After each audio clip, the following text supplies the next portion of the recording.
AITAH for crying when my boyfriend let his best friend's wife alter the dish I made for dinner? It's funny how life takes unexpected turns. 2 years ago, I was just a part-time employee. A 20-year-old working my way through undergrad while trying to keep my head above water.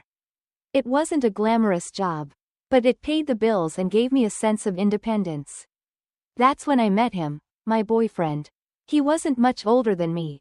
Only 6 years, but in many ways, it felt like he had his life far more figured out than I did. He wasn't supposed to be anything more than a customer, someone I'd see in passing.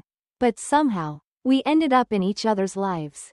He came into the shop regularly, always with a smile, always with a question about something small. Sometimes it was about products. Other times he'd ask how my classes were going. At first, I didn't think much of it. He was just being polite. Or so I thought. But then, slowly, his visits became something I looked forward to. He made me feel seen. Like someone worth paying attention to. Which was a rare feeling for me at the time. We started talking more, first in the store and then outside of it. Before I knew it, we were going out. In those early days, everything was easy. We were in that blissful stage where you can't stop smiling around each other. Where every conversation feels like it could last forever. And where no challenge seems too big because, together, you're invincible. He had a steady job and a tight-knit group of friends. He introduced me to them early on. And I remember how nervous I felt that first night. Meeting his inner circle, as he called them. It was a little intimidating. They were older, all established in their careers. And I couldn't help but feel like the odd one out. At 22, I was still figuring out who I was. Still finding my footing, while they seemed to have it all together. Most of them were nice enough.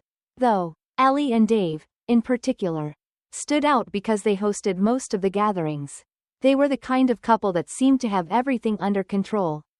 Ellie was the perfect hostess. She could whip up a 5-course meal without breaking a sweat. And Dave was always at her side, smiling and laughing, playing the role of the charming husband. The rest of the group, 3 other couples, fit in just as seamlessly. They were comfortable around each other in a way that made it clear they'd been doing this for years. Inside jokes, shared stories, and easy laughter. Everything seemed to flow naturally for them. And then there was me. The youngest. The outsider. The one trying to find a way to fit into their world without feeling like I was forcing it. It wasn't that they were unkind or that they went out of their way to exclude me. But there was always this subtle distance. I could feel it in the way conversations would shift when I tried to contribute or how they'd talk about things I had no frame of reference for, mortgages, promotions, planning vacations I couldn't afford. I'd smile and nod, pretending to understand, but inside, I felt that gap. It wasn't their fault, really. They had years of shared history. And I was the new one trying to catch up. Despite all of that, I loved being with my boyfriend. He was different around me. More relaxed and less concerned with the world outside of our little bubble. With him, I didn't feel like I was constantly playing catch-up. We could talk for hours about anything and everything. From our favorite movies to our plans for the future. He'd tell me how much he loved his friends. How they'd been through so much together. And how important they were to him. I admired that about him, his loyalty and the way he valued his relationships. But sometimes, I wondered where I fit into all of that. I wanted to belong in his world. To be more than just his girlfriend tagging along to dinner parties. I wanted to contribute. To be someone they saw as an equal. Not just the young girl who didn't know as much about life as they did. The problem was, I didn't know how. Every time I tried, it felt like my efforts fell flat. I'd offer to bring something to dinner. And they'd politely decline, saying Ellie had everything covered. Or I'd try to add something to the conversation. Only to be met with nods before they moved on to the next topic. It wasn't outright exclusion, but it wasn't inclusion, either. It was like being on the outside of a circle. Close enough to feel the warmth but never close enough to be fully inside. But I didn't let it bother me too much, at least not at first. After all, these were his friends, not mine. As long as he and I were good. I told myself, that was what mattered, and we were good. He'd always check in on me during those gatherings. Making sure I was okay. Holding my hand, or pulling me into conversations when he noticed me drifting into the background. I appreciated those small gestures. But deep down, I still felt like I wasn't fully part of his world. It's hard to explain, but it was as if there was an invisible barrier between us, a gap that neither of us knew how to close. Things started to shift when I got to know Ellie better. Ellie, with her perfect dinners and effortless hosting, was the kind of woman I secretly admired but also found intimidating. She was always so composed, always seemed to know what to say, and could make anyone feel at ease. I, on the other hand, felt clumsy in comparison, but there was something about her that made me want to impress her. To prove that I wasn't just the younger girlfriend who didn't know her way around a kitchen. So, when she and Dave finally invited me to bring a dish to one of their dinner parties, I jumped at the chance. It felt like a small victory, finally. A chance to contribute, to show them a little piece of who I was. I wanted to make something special. Something that would reflect my heritage and stand out from the usual dishes at these gatherings. That's when I decided to make a Bengali dessert. One of my favorites from childhood. It wasn't just about the food, it was about bringing a piece of my identity into their world. Something that had always felt missing. Looking back now, I wonder if I was too eager to be accepted. Maybe I should have been content with the way things were. But I couldn't shake the feeling that I had something to prove, not just to them, but to myself. I wanted to show that I belonged. That I could be more than just the girl on the sidelines. I wanted to be seen. Really seen. For who I was. And that's how it all began. What started as a simple gesture, bringing a dessert to a dinner party, would soon unravel everything I thought I knew about my relationship and where I fit into my boyfriend's world. When Ellie and Dave invited me to bring a dish to one of their dinner parties, it felt like a small but significant breakthrough. For months, I had been trying to find my place within my boyfriend's tight-knit group of friends. And this was the first time they'd asked me to contribute. It wasn't just about the food, it was a chance to show them a part of myself, my culture, and what I could bring to the table, literally and figuratively. I had spent enough time on the sidelines, and this felt like an opportunity to step into the circle, to share something meaningful. I wanted to make something special. Something that spoke to who I was. I didn't want to bring a store-bought dessert or something generic that anyone could make. This was my chance to impress them. To show them that I was more than just the youngest in the group. I was proud of my heritage. And I knew exactly what I wanted to make. Rasagola. A traditional Bengali sweet. It was something I grew up eating. And though I wasn't nearly as skilled in the kitchen as my mom, I knew she would help me get it right. I called her that night, excited and a little nervous, and explained my plan. My mom was thrilled that I wanted to make something from home, and she promised to walk me through the recipe step by step. Over the next few days, we had multiple video calls, with her guiding me through every part of the process. She showed me how to knead the chahena, paneer, into soft, smooth balls, how to make the sugar syrup just right, and how to ensure the texture was perfect. It wasn't easy, and I made a few mistakes along the way. But with her encouragement, I eventually got the hang of it. The thing about rasagola is that it's deceptively simple. There aren't a lot of ingredients, just milk, sugar, and water, primarily, but getting the texture and flavor right is an art. The chahena has to be soft but not crumbly. The sugar syrup must be light and fragrant. And the balls need to be cooked just long enough to absorb the syrup without falling apart. It takes patience, precision, and care, and I wanted to get it perfect. After all, this wasn't just any dessert, it was something I was proud of. Something that connected me to my roots. Once I had practiced the recipe a few times, I invited some friends over to taste test it. They loved it, which gave me a huge boost of confidence. My boyfriend also tried it and told me it was excellent, which made me feel even better about bringing it to the dinner party. I could picture the look on Ellie's face when she tasted it. How she might compliment me on the unique flavors or ask me about the recipe. I imagined finally being seen as more than just the new girl, or the youngest one in the group. I imagined feeling like I belonged. The night before the dinner party, I made the final batch of rasagola. I was meticulous, following every step carefully, making sure the syrup was just right, and that each ball was cooked to perfection. as I placed them in a beautiful dish to take with me the next day. I couldn't help but feel proud. I had put so much effort into this dessert, not just in the cooking, but in the meaning behind it. It was a piece of me, of where I came from. And I couldn't wait to share it. When the day of the dinner arrived, I felt a mix of excitement and nerves. I wanted everything to go well, but there was always that underlying fear of not quite measuring up. I had dressed carefully, wanting to look put together without trying too hard. My boyfriend picked me up, and as we drove to Ellie and Dave's house, I held the dish on my lap, careful not to spill any of the syrup. He glanced over at me and smiled, reassuring me that everything would go smoothly. "Everyone's going to love it," he said, giving my hand a quick squeeze. "Don't worry." I nodded, but inside, I was still a little anxious. It wasn't just about whether they'd like the dessert.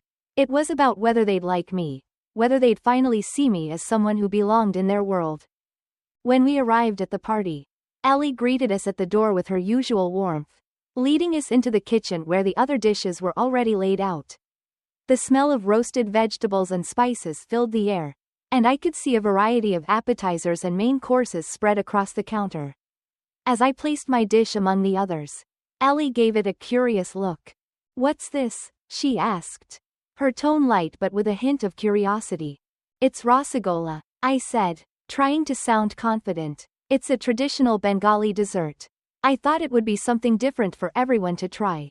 Ellie smiled, but there was something in her expression that made me hesitate.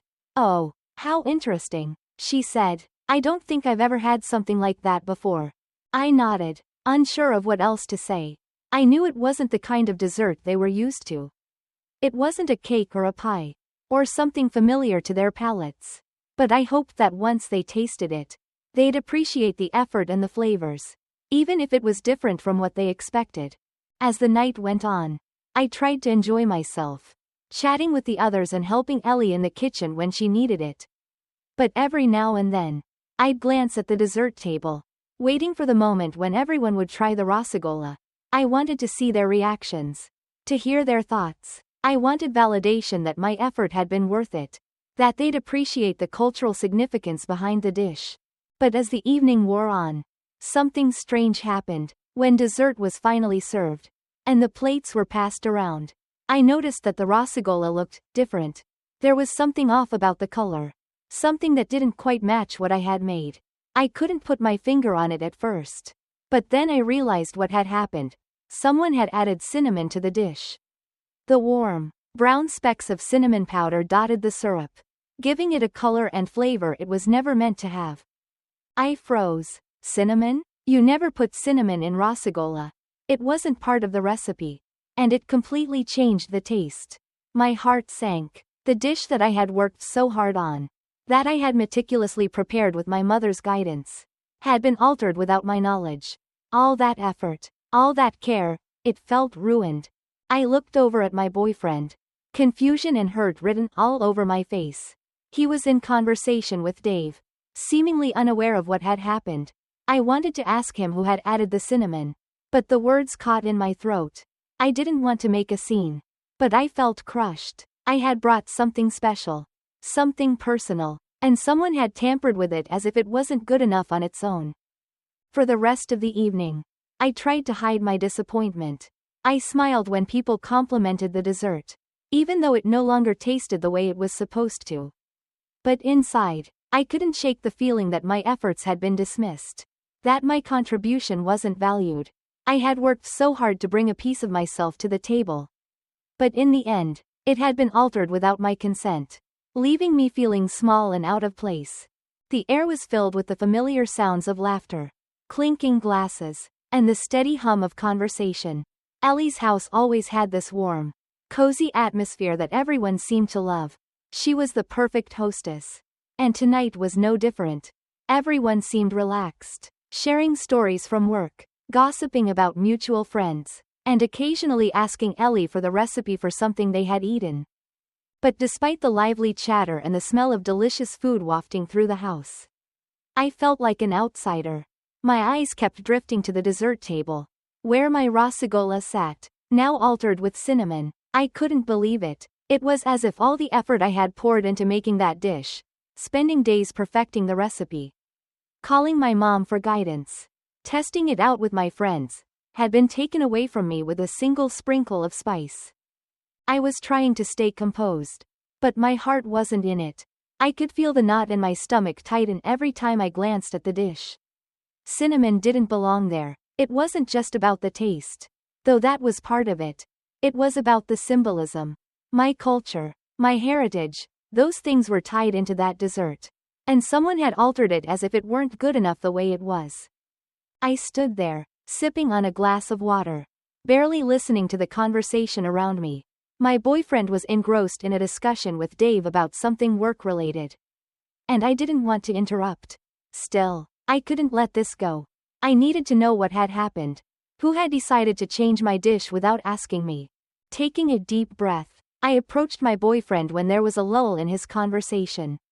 I leaned in and asked quietly, "Did someone add cinnamon to the rasagola?" He blinked, clearly not understanding why it mattered so much. "Oh, yeah," he said casually. "Ellie thought it looked a bit plain, so she added some cinnamon to give it more color." "Why?" I stared at him, stunned. "Plain? Cinnamon to give it more color?" He didn't get it. "You can't just add cinnamon to rasagola," I said, my voice shaking a little. "That's not how it's made. It changes the entire taste." He shrugged, still not grasping why I was upset. "It's just cinnamon. No big deal. Everyone likes it. So what's the problem?" I swallowed hard, trying to hold back my frustration. Of course, everyone liked it. They didn't know what it was supposed to taste like. They had no idea that the cinnamon completely overpowered the subtle flavors I had worked so hard to create. But that wasn't even the point. The point was that it wasn't their dish to change. "It is a big deal," I whispered, feeling the weight of my emotions building up. "I put so much effort into this. I called my mom for the recipe. I practiced it for days. And now it doesn't even taste like it's supposed to." He glanced at me, clearly confused by my reaction. "Look," he said softly, "it's just a dessert. Ellie didn't mean anything by it. Don't make a big deal out of this.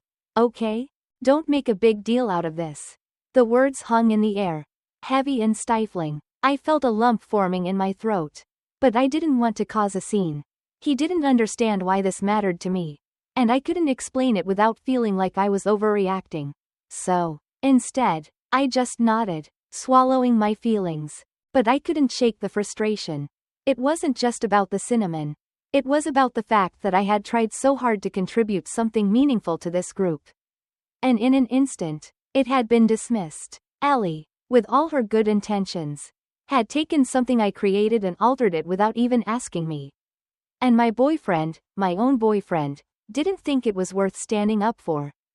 As dinner went on, I stayed quiet. Everyone seemed to be enjoying themselves, oblivious to the storm of emotions I was trying to keep in check. I sat there, listening to the conversations around me. But I couldn't focus. All I could think about was how out of place I felt. It wasn't just the food. It was everything. I had tried so hard to fit into this world, to be part of my boyfriend's friend group. But no matter what I did, I always felt like I was on the outside looking in. Finally, it was time for dessert. Ellie brought out all the dishes, including my altered rasagola, and everyone began serving themselves. I watched as people took a spoonful of my dessert, nodding and smiling as they tasted it. I wanted to feel proud, but all I could feel was disappointment. This wasn't what I had made. It wasn't the dessert I had spent so much time perfecting. It was something else now. Something that didn't feel like mine. One by one, people complimented the dessert, telling me how much they liked it. I smiled and thanked them. But it felt hollow. I didn't care that they liked it. I cared that it wasn't what I had intended it to be. After dessert, my boyfriend pulled me aside. "Hey, are you okay?" he asked, his voice softening. "You've been really quiet." I looked up at him, feeling the tears prickling at the corners of my eyes. "I'm just frustrated," I admitted. "I put so much effort into that dessert. And then Ellie just changed it without even asking me. It feels like she didn't respect what I made." He sighed, rubbing the back of his neck. "I get that. But it's not worth getting upset over. It's just food. Ellie was just trying to help. That's not the point, I said, my voice shaking. It's not just food to me. It's part of my culture. Part of who I am. You wouldn't let someone change something you worked hard on, would you? He paused, clearly unsure of what to say. I just don't think it's worth making a big deal out of. We're all friends here. Ellie didn't mean anything by it. The words felt like a slap in the face. Friends. Sure, they were all friends. But where did that leave me? I felt like I was the only one who saw the significance of what had happened. The only one who cared. I just wish you had stood up for me, I said quietly. I wish you had told her not to change it. He looked at me, his expression softening. I'm sorry if it hurt you. But I didn't think it was that big of a deal. Can we just drop it? Drop it. That's what he wanted me to do. To forget about it. To move on. To pretend like it didn't matter. But it did matter. It mattered to me. And the fact that he couldn't see that, or didn't care enough to stand up for me, hurt more than anything. I nodded, feeling defeated. Yeah, I whispered. Let's just drop it. We left the party not long after that. On the way home, the silence between us felt heavy. I didn't say much, and he didn't push me to talk. But I couldn't shake the feeling that something had shifted between us. This wasn't just about a dessert. It was about respect. About being seen and heard. About feeling like I mattered. And right now, I didn't feel any of those things. The ride home was quiet. But it wasn't the peaceful kind of quiet. It was heavy, loaded with the things left unsaid.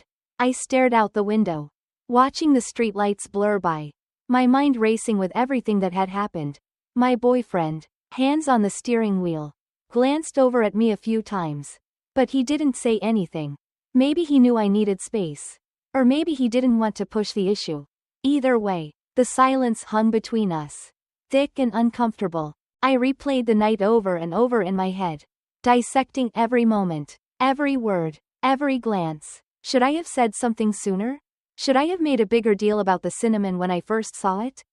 Maybe I had overreacted. But then again, it didn't feel like just an overreaction. It felt like something deeper. It felt like my effort and my culture had been diminished in a room full of people who just didn't understand. When we finally pulled up to my apartment, my boyfriend turned off the car and sighed, breaking the silence. Look, he said, not meeting my eyes. I know you're upset, but I really think you're making this bigger than it needs to be. That was it. That sentence. It was like a switch flipped inside me. I had been holding back tears all night. But now they were pushing their way to the surface. I couldn't hold them in anymore. I'm making this bigger than it needs to be? I repeated, my voice barely above a whisper. The words trembling on the edge of a sob. Do you even understand why I'm upset? He shifted in his seat. Clearly uncomfortable. I do. But, it's just a dessert. Ellie didn't mean to insult you. She was just trying to help. Help? The word came out harsher than I intended. How is changing my dish without asking me helping? She didn't even think to ask if I was okay with it. And you didn't stand up for me. You just let it happen. Like it didn't matter. He looked at me, his brow furrowed, as if he couldn't comprehend why I was this upset. It's not that I didn't care. But I didn't think it was worth starting something over. They're my friends. I didn't want to make it awkward. I shook my head, the tears now slipping down my cheeks. So, it's okay for me to feel awkward and hurt. As long as they're comfortable? You didn't even ask me if it was okay. You didn't care that it was my dish. That I spent days working on it. It wasn't just about the dessert. It's about how no one respected my effort. Not Ellie, not Dave, and apparently, not even you. He looked away, his jaw tight. I didn't mean to make you feel like that. But you did, I whispered, wiping my face with the back of my hand. You made me feel like I didn't matter. Like my culture didn't matter. Do you even understand how much that dessert meant to me? He exhaled, clearly frustrated. I understand that it's important to you. But I really think you're reading too much into this. It's not about culture. It's just food. Just food? I repeated, feeling the sting of those words. It's not just food to me. It's a part of who I am. It's something my mom taught me. Something that connects me to my heritage. And it was changed without my permission. Without anyone even considering how I'd feel. The weight of the night pressed down on me harder than ever. I was so tired, emotionally drained from trying to explain myself. From trying to make him understand why this mattered. I felt like I was screaming into the void. And no matter how loud I screamed, no one was really listening. I'm tired, I said finally, my voice breaking. I need to go inside. He looked like he wanted to say something else. But he stayed quiet, just nodding as I opened the door and stepped out into the cold night air. I could feel his eyes on me as I walked toward my building. But I didn't look back. My mind was a mess of emotions, anger, sadness, confusion, but the overwhelming feeling was one of disappointment. Once I got inside, I collapsed onto the couch, burying my face in my hands. The tears came again, harder this time. I wasn't just crying about the dessert or the dinner party anymore. I was crying because this night had opened up something I had been ignoring for a while. This wasn't the first time I felt like I didn't fully belong in my boyfriend's world. It wasn't the first time I felt like my voice was smaller than his friends. But tonight had made it undeniable. I wanted to be part of his life. To fit in with his friends. To be someone they respected. But no matter how hard I tried, there was always this invisible barrier. This sense that I wasn't quite one of them. Maybe it was the age gap. Maybe it was our different backgrounds. Maybe it was just the way things were. But whatever it was, it hurt. It hurt because I had tried so hard to be a part of something that, in the end, didn't seem to value me in the same way. I reached for my phone, almost on autopilot, and texted my best friend. Can you come over? I hit send, not even bothering to explain why I needed her. She knew me well enough to know when something was wrong. 15 minutes later, there was a knock on my door. I opened it to find my best friend standing there, a concerned look on her face. What happened? She asked, stepping inside and pulling me into a hug. I didn't even know where to start. The words felt heavy, like if I said them out loud, it would make everything too real. But I needed to talk about it. To let it out. It's stupid, I said, pulling away and wiping my eyes. I don't feel like I belong in his world. His friends, they don't take me seriously. And tonight, Ellie changed the dish I made. She didn't even ask. It's like they don't respect me or what I bring to the table, literally. My best friend frowned. They changed the dish without asking you? I nodded. Yeah, and when I brought it up with him, he just brushed it off. He told me not to make a big deal out of it. She shook her head, looking angry on my behalf. That's messed up. You have every right to be upset. That wasn't just about the dessert. That was about them not respecting you or your culture. He should have had your back. Hearing her say it out loud, to validate what I was feeling, made me feel a little less crazy. Maybe I wasn't overreacting. Maybe I wasn't making this bigger than it needed to be. I don't know what to do. I admitted, feeling lost. I love him, but it hurts. It hurts that he didn't stand up for me. My best friend sat down next to me, taking my hand. You deserve someone who does stand up for you. No matter what. Someone who respects who you are and what you bring to the table. If he can't see that, then maybe he's not the right one. Her words hit me hard. I didn't want to believe that. I didn't want to think that the person I loved couldn't give me what I needed. But tonight had made me question everything, our relationship, my place in his life, and whether or not I was sacrificing too much of myself to make things work. I sat there in silence for a long time, trying to sort through the mess of emotions swirling inside me. My best friend didn't push me to talk anymore. She just sat with me, offering quiet support, reminding me that I wasn't alone in this. That night, as I lay in bed, staring at the ceiling, I realized something I hadn't wanted to admit before. I had been trying too hard to fit into a world that wasn't designed for me. And maybe it was time to stop trying so hard. Maybe it was time to start asking for what I needed. To demand the respect I deserved. Because if I didn't, who else would? The next few days passed in a blur of anxiety and tension. My boyfriend and I barely spoke after that night. I was too wrapped up in my own thoughts, replaying the dinner party over and over, wondering if maybe I had overreacted. But every time I considered letting it go, I felt that same knot of hurt tighten in my chest. It wasn't about the dessert anymore. It was about respect. About feeling like I mattered. Like I wasn't just some accessory in my boyfriend's world. but someone whose voice and feelings held weight. I didn't hear from him much in the days that followed. But when he finally texted, my heart sank. "We need to talk." That single sentence sent a wave of dread through me. My gut told me this wasn't going to be a conversation where we worked things out. It felt like something bigger was coming. Something that could unravel everything we had built over the last 2 years. I agreed to meet him at his apartment. But I wasn't going alone. My best friend insisted on coming with me. She had been my rock these past few days, reminding me that I wasn't crazy for feeling the way I did. She didn't trust my boyfriend to handle this the right way. And frankly, neither did I. So, when I arrived at his place, she came with me, waiting outside while I went in to face whatever was coming. As soon as I stepped inside, I knew something was off. My boyfriend wasn't alone. Dave and Ellie were there, sitting on the couch, their faces a mixture of concern and something else, something that looked suspiciously like anger. My stomach twisted. This wasn't just a conversation between me and my boyfriend. This was an ambush. "Hey," I said softly, my voice betraying my nerves. "Sit down," my boyfriend said, his tone flat. He wasn't even looking at me. I sat down on the armchair across from them, feeling the tension in the room like a heavy weight pressing down on my shoulders. My heart was pounding, and I didn't know where to start. Before I could say anything, Dave spoke up. "How could you?" His voice was sharp, filled with barely concealed anger. "How could you make a post like that and humiliate us?" I blinked, confused. "What? You posted about the dinner party, didn't you?" Ellie cut in, her eyes red, like she'd been crying. "Everyone knows it was us. You didn't even try to hide it.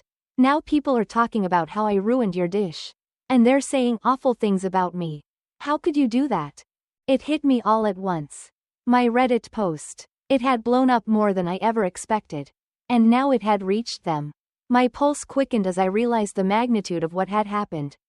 My thoughts raced, trying to figure out how to respond. I didn't use your real names," I said, my voice barely above a whisper. "I didn't think anyone would connect it to you. But they did," Dave snapped. "And now Ellie is being painted as some kind of villain. People think she's a racist or something because of the cinnamon. And that's not what happened at all. I didn't mean for that to happen." I tried to explain, feeling my throat tighten. I was upset. I was hurt that the dish I worked so hard on was changed without my permission. I didn't know it would blow up like that. My boyfriend, who had been silent until now, finally spoke. "You made this 100 times worse than it needed to be," he said quietly, but the disappointment in his voice cut through me like a knife. "I didn't expect this from you. You've turned something small into this massive drama.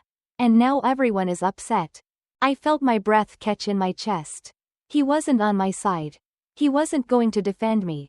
I looked at him, desperately searching his face for some sign of understanding. But all I saw was coldness. He wasn't upset about what had happened to me. He was upset about how it reflected on him and his friends. "I didn't mean to cause drama," I said, my voice trembling. "I just wanted to express how hurt I was. I never meant for it to turn into this." Ellie started crying again. "I didn't know you'd put so much effort into the dish. I wasn't trying to insult you. I just thought it looked plain. And I wanted to help." I looked at her, trying to muster some empathy.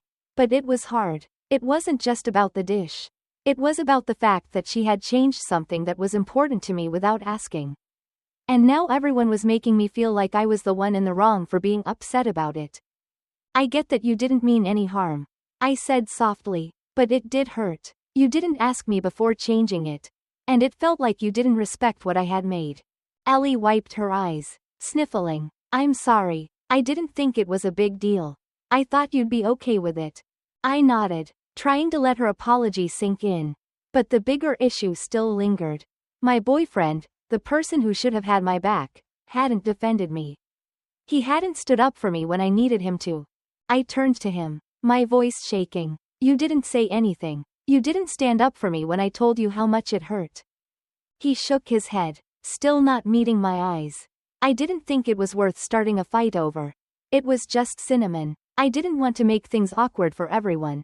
There it was. The same thing he'd said before. He didn't want to make things awkward for his friends. But what about me? Was I not worth the same consideration? Did my feelings not matter as much as theirs? I could feel the anger bubbling up inside me. But it wasn't just anger. It was sadness, disappointment, and a deep sense of betrayal. This wasn't about the dessert anymore. This was about how I was treated. How my voice didn't seem to matter in this relationship. I would have stood up for you, I said quietly, my words barely audible over the sound of Ellie's sniffling. If someone changed something you worked on, something that meant a lot to you, I would have stood up for you. I would have told them to stop. Because I care about how you feel. Why couldn't you do that for me? He finally looked at me. But his eyes were filled with frustration. Not understanding. Because it wasn't worth it. I didn't want to make a scene. You're making this way bigger than it is. I felt the last piece of hope I'd been clinging to slip away. He didn't get it. He never would. If he couldn't understand why this mattered to me, then what chance did we have? I can't do this, I whispered, more to myself than to him. I can't be in a relationship where I feel like I'm always the one who has to bend. I've tried so hard to fit into your world. But it's never enough. I deserve someone who stands up for me. My boyfriend's face hardened. So what? You're ending this over a dessert? I shook my head. No, I'm ending this because I need someone who respects me. And I don't feel respected here. The room fell into an awkward silence. Ellie's crying had subsided, and Dave sat stiffly, glaring at me like I had just committed some unforgivable sin. My boyfriend, no, my ex-boyfriend, stood there. His arms crossed, his expression cold. I think we're done here, I said, standing up and heading for the door. As I walked out of the apartment, my best friend was waiting for me in the hallway. She took one look at my face and knew everything had fallen apart. I didn't say a word as we left. I didn't need to. Everything I had been trying to hold together had finally shattered. And as painful as it was, there was a sense of relief in knowing that I didn't have to keep pretending anymore. The first few days after the breakup were a blur. My mind felt like it was stuck on repeat, playing back everything that had happened during that awful confrontation. The words from my ex, Dave, and Ellie echoed in my head. You're making this bigger than it is. They kept saying it wasn't worth fighting over. That I was being dramatic. But deep down, I knew it was about more than a dessert. It was about respect, about whether or not I was truly valued. After leaving my ex's apartment, I went straight to my best friend's place. I didn't have the energy to go home and sit with my own thoughts. She was there for me, like she always was, offering a quiet space to grieve the end of something that I had thought would last. The first night, we didn't talk much. I curled up on her couch, eyes red from crying, with a blanket wrapped around me like a protective shell. The next morning, reality hit. There was no going back now. I was no longer in a relationship. And for the first time in 2 years, I had to think about what life would look like without him. The more I thought about it, the more I realized that maybe I had been ignoring the cracks for longer than I wanted to admit. Maybe this breakup wasn't as sudden as it seemed. I hadn't been truly happy for a while. Sure, there had been good moments, times when we laughed together, times when I felt close to him, but there had also been this underlying sense of inadequacy that had always nagged at me. I had always been trying to fit into his world, bending myself to meet the expectations of his friends, but never truly feeling like I belonged. I had excused it for so long, telling myself that it was normal to feel like an outsider. But in reality, I had been erasing parts of myself to fit into his life. As the days passed, I started to confront those feelings. My best friend helped me see things clearly. She was never one to sugarcoat the truth. And she had been quietly watching me over the past 2 years, seeing how much I had been giving up to make things work. I'm not saying you didn't love him, she told me one afternoon while we sipped tea on her balcony. But you were bending over backward for someone who wasn't bending at all for you. You deserve better than that. Her words stung, but they were true. I had been so desperate to be accepted by his friends, by his world, that I had forgotten to ask myself if I was being accepted for who I really was. I had lost a piece of myself in that relationship. Always compromising, always making sure I didn't rock the boat, even when it meant swallowing my own feelings. The dinner party, the dessert, it was just the tip of the iceberg. It had triggered something deeper. A realization that I had been pushing aside for far too long. The truth was, I didn't feel respected. My culture, my values, my emotions, they hadn't been treated with the care they deserved. And in a relationship, respect was everything. Without it, love alone wasn't enough. As I sat with these thoughts, something inside me started to shift. The sadness was still there, but alongside it came a sense of clarity. I had spent so long trying to mold myself into someone I thought my ex and his friends would accept. But why? Why had I felt the need to change who I was? Why had I believed that their approval was more important than my own self-respect? It wasn't just about being the youngest in the group or feeling like I didn't have the same life experiences as they did. It was about the way I had allowed myself to believe that my contributions weren't good enough. I had been so worried about fitting in that I had overlooked the fact that I didn't need to. I didn't need their approval to validate my worth. I had allowed myself to become small in that relationship. And that was on me. It was a hard pill to swallow. Realizing that I had let myself be diminished.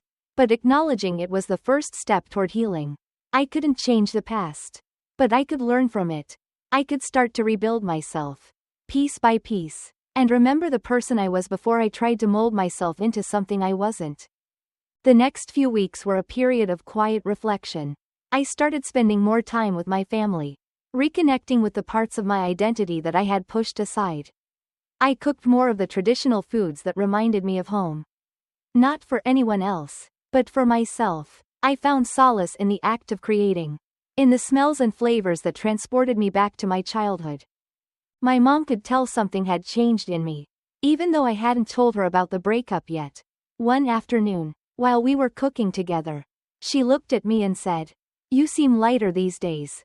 Like a weight's been lifted off your shoulders." I smiled softly, realizing she was right. In letting go of a relationship that wasn't serving me, I had freed myself from the constant pressure to be something I wasn't. It wasn't easy, of course. There were still moments when I missed my ex, moments when I wondered if I had made the right decision. If things could have been different. But then I would remind myself of the quiet pain I had felt in that relationship. The way I had started to lose sight of who I was. And in those moments, I knew I had made the right choice. One night, after a long day of reflection, I decided to reach out to a therapist. My best friend's brother had recommended someone. And though I had never been to therapy before, I felt like it was time. There were things I needed to work through, things about my self-worth. About why I had allowed myself to be treated this way, and how I could avoid making the same mistakes in the future. My first session was a bit nerve-wracking. I wasn't used to talking about my feelings so openly with a stranger. But once I got started, it was like a dam broke. Everything I had been holding in, the resentment, the hurt, the disappointment, it all came pouring out. And for the first time in a long time, I felt like I was really being heard. Over the next few weeks, therapy became a space for me to untangle the complicated emotions that had built up over the years. I began to see patterns in my relationships, not just with my ex, but with other people in my life as well. I had always been the one to accommodate, to make myself smaller to avoid conflict. But now, I was learning how to stand firm in my own identity, how to set boundaries and demand the respect I deserved. The process wasn't easy. It required me to confront uncomfortable truths about myself and my past. But it was worth it. Slowly but surely, I started to rebuild my confidence. To see myself as someone worthy of love and respect, not because I fit into someone else's world, but because I was enough on my own. One evening, as I sat in my apartment, surrounded by the quiet stillness of my own space, I realized that for the first time in a long time, I felt at peace. I didn't need anyone else's approval to feel whole. I didn't need to prove myself to anyone. I had spent so much time trying to earn acceptance. But now I knew that the only acceptance that mattered was my own. Looking back, the dinner party had been a turning point. It had forced me to confront the things I had been avoiding. To see the cracks in my relationship that I had been too afraid to acknowledge. And while it had been painful, it had also been a gift. It had given me the chance to reclaim myself, to rediscover my worth, and to start living my life on my own terms. I wasn't fully healed yet. Healing is a process, And I knew it would take time. But I was on the right path. And for the first time in a long time, I felt hopeful about the future. I was learning to stand tall in my own identity, to embrace my culture, my values, and my voice. And as I moved forward, I knew that I wouldn't settle for anything less than the respect and love I deserved. In the weeks that followed, life began to settle into a new rhythm. The initial sting of the breakup had dulled into a distant ache. A soft reminder of what I'd been through. But instead of dwelling on the past, I found myself focusing more on the future, on rebuilding my life in a way that felt authentic to me. It wasn't easy, but each day felt like a step forward. A small but significant victory in reclaiming my sense of self. One of the first things I did was start cooking more often. Not just any cooking, though. This time, it was about making the foods that connected me to my roots. Growing up, food had always been a way for my family to express love, culture, and identity, and I realized I had been missing that. In my relationship, I had cooked, sure, but often it was for him or his friends. And I'd adapted to what they wanted or what I thought would impress them. Now, I cooked for myself, recreating the dishes my mom used to make, savoring the comfort they brought. Rasagola, the very dish that had sparked so much conflict at that dinner party, was one of the first things I decided to make again.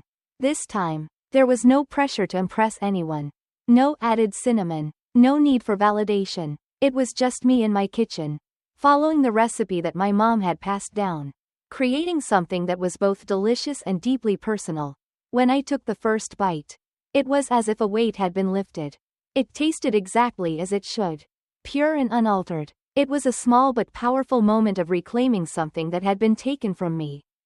Cooking became a way to reconnect with the parts of myself that I had neglected. I started making all kinds of traditional dishes, dal, khichdi, and sandesh. The flavors of home. The smells that reminded me of my childhood. It wasn't just about the food itself, though. It was about the process. The act of doing something for me. It reminded me that I didn't need anyone's approval to feel good about what I brought to the table. Literally and metaphorically, for so long, I had been trying to fit into someone else's world. But now, I was building my own. It wasn't just about cooking, though. I started to invest in other parts of my life that I had neglected during my relationship. I reconnected with old friends. People I hadn't spent enough time with because I was always busy trying to keep up with my boyfriend's social circle. My friends welcomed me back with open arms. And it felt like coming home. There was something so freeing about being with people who knew me. Who didn't expect me to be anyone but myself. One night, I met up with a few of my closest friends for dinner. As we sat around the table, laughing and sharing stories, I realized how different this felt compared to the dinners with my ex's friends. There was no pressure here. No need to prove myself or to fit into a mold. I was just me, and that was enough. We talked about everything: work, relationships, dreams for the future, and for the first time in a long time, I felt completely at ease. My friends had been my biggest support system through all of this. They had seen me at my lowest, and they had helped me rebuild. It was during one of these dinners that my best friend pulled me aside and said something that stuck with me. "You've changed," she said, her eyes full of pride. "I don't think you realize how much stronger you are now. You're standing up for yourself in ways I haven't seen you do before." I smiled, feeling the truth of her words. She was right. I had changed, and it wasn't just because of the breakup. It was because I had learned to value myself in a way I hadn't before. I had learned that I didn't need to shrink myself to fit into someone else's life. That I was enough on my own. A few weeks later, I decided to reach out to my ex. Not because I wanted to get back together or rekindle anything, far from it. But I felt like I needed closure. A way to move forward without holding on to any bitterness or unresolved feelings. I didn't want the past to have any more power over me than it already had. I sent him a brief message, thanking him for the good times we shared and acknowledging that, while things hadn't ended well, I had learned a lot from the relationship. I didn't expect a response. And that was okay. This wasn't about him, it was about me letting go. Surprisingly, he replied a few days later, apologizing for not handling things better and wishing me well. It wasn't the grand apology that part of me had once hoped for. But it was enough. I could close that chapter knowing that I had done everything I could to move on with grace. With that closure, I felt a sense of peace. The hurt from the dinner party and the breakup didn't disappear entirely.